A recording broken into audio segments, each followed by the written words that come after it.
In this video, we are going to talk about the changing borders of the United States. And let's just kind of review real quick.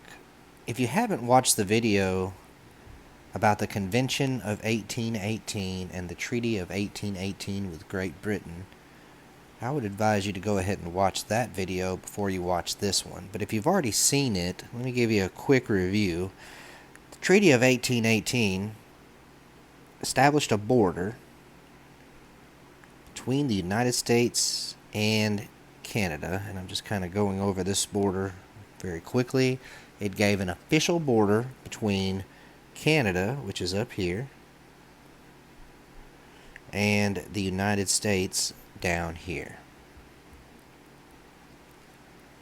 And we're just a year later in 1819, and President James Monroe, this fella right here, good old James Monroe, he has now sort of solved the issue of the northern U.S. border, and he's taking a look down south, and he's wanting to try to figure out how to solve the issue of the southern border, because this area down here belongs to Spain. But there's sort of an issue over where the United States ends and where Spain begins. And to complicate things just a little bit more, General Andrew Jackson has been fighting against Seminole Indians in Florida. And I've also got a video about the first Seminole War. So if you want to know more about General Andrew Jackson fighting against the Seminoles in Florida, there's definitely a video on that where we talk about that a little bit deeper. But in this video, we just want to mention very quickly that General Jackson was heading down to Florida, and he was having issues with the Seminoles, and that led to the first Seminole War. And Andrew Jackson was able to defeat the Seminole Indians, but President James Monroe, along with other U.S. government officials, felt like maybe there needed to be a change with the way Florida was dealt with.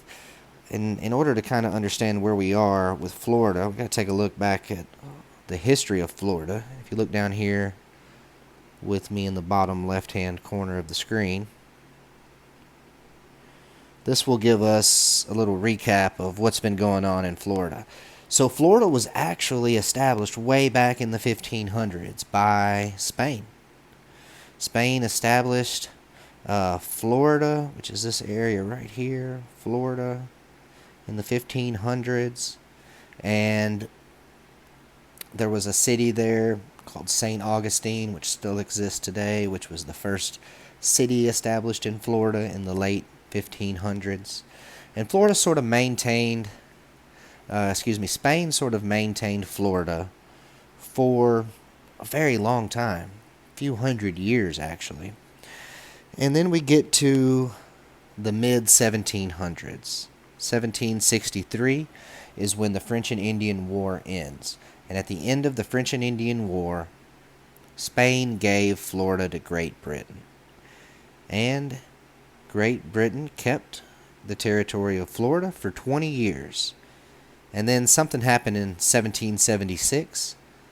These 13 colonies, which are in this area right here, these 13 colonies declared independence from Great Britain and established their own nation, 1776. But it took a few more years to fight the Revolutionary War. But in 1783, the Revolutionary War ends. And Great Britain loses its colonies, but it also loses other territory that it has in North America to the United States. And part of that area that it loses is Florida. Now in 1783, when the Treaty of Paris, the Second Treaty of Paris, is signed, the United States decides to give Spain Florida back. So in 1783, Florida goes back into the control of Spain. And Spain maintains Florida for several more decades. But at this point in history, the United States wants Florida back. President James Monroe also wants to settle the issue with the southern border of the United States, and so he sends his Secretary of State, this guy right here, John Quincy Adams. He's the son of second President of the United States, John Adams. John Quincy has decided to become a politician just like his father, and he is now serving as Secretary of State under President James Monroe. Remember, the Secretary of State is someone who's in the President's cabinet who helps deal with foreign nations. And so John Quincy Adams is going to go meet with the representatives from Spain, and he's going to try to work out a deal with them to get Florida. And this deal is what we call the Adams-Onis Treaty, and it took place in the year 1819. Part of the deal was that the United States would get Florida. So Florida would be returned to the United States, who had given it up to Spain in 1783. There would also be a new official border between the United States and Spain, and that would sort of go up here and on to the west coast. Because remember, also in the Treaty of 1818, we had settled the issue of the Oregon Country. So now this area belonged to the United States, and now there's going to be this new border between the United States and New Spain. And last but not least, the final part of the Adams-Onis Treaty.